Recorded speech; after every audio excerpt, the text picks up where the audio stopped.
Hey everybody, it's your girl Aubrey Shine. So I went on air a little bit ago and gave 10 tips for stress, depression, and holidays, tips for coping.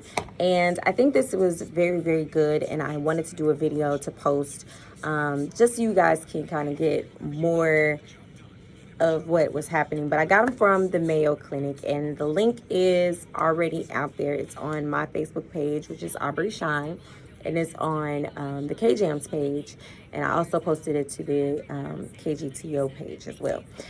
So tips to prevent holiday stress and depression. Now we know that everybody deals with stress and depression a little different, and the holidays can kind of like impact that like 50 times over or more, you know. So one, you got to acknowledge your feelings. If someone close to you has recently died, or you can't be with your loved ones for whatever reason, realize that it's normal to feel sadness, okay?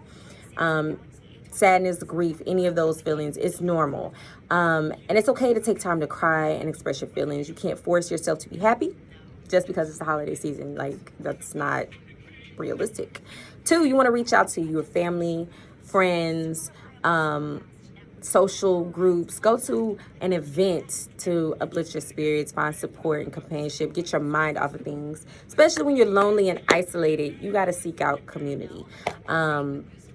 Volunteering can help as well. It'll give you a different type of confidence and level of just stress relieving. Three, you want to be realistic. The holidays do not have to be perfect. They're not always going to be the same. Family changes, they grow, all these different things. So you want to make sure that you're realistic with your now.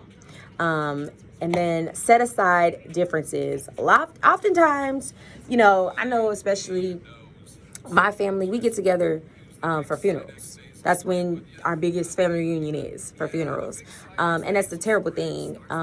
If you have any, you know, issues with family, if you have any discord, you need to go ahead and nip it in the bud so you can get back to the happy times and making good memories, things like that.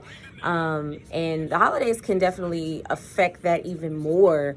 It can put people in a better spirit, or it can make you feel worse if you didn't, you know, nip things and try to put aside differences.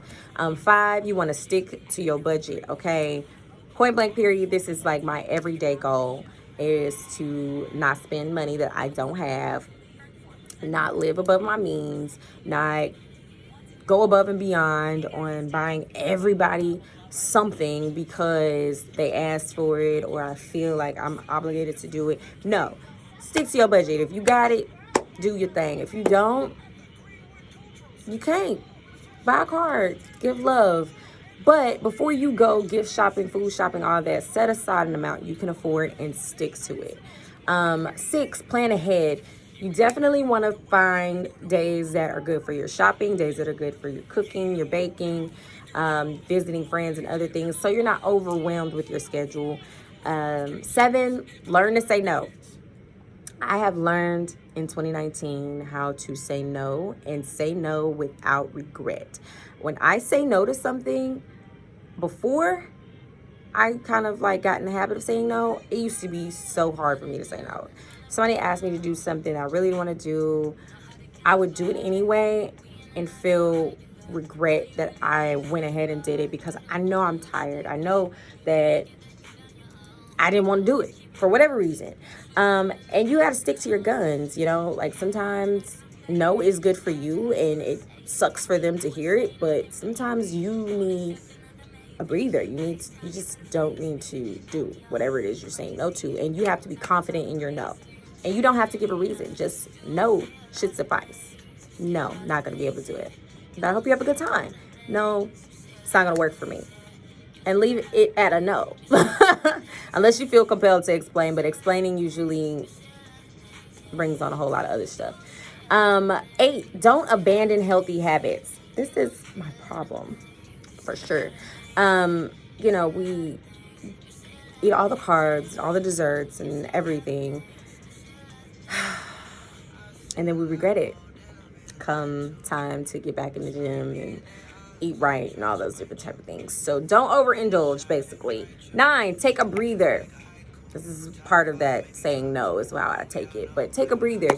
You know, take 15 minutes to yourself a day, if not more, to just sit in silence, recollect your thoughts, and get refreshed. Take a nap. Shoot, naps are great. I am all about the naps.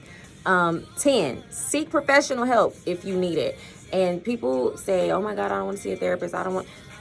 If that's what you need to do for your mental health checks, take care of it, okay? So those are 10 tips, a little bit more in depth, that you can definitely use or pass along. And I hope that it helps you. And I hope you have happy holidays.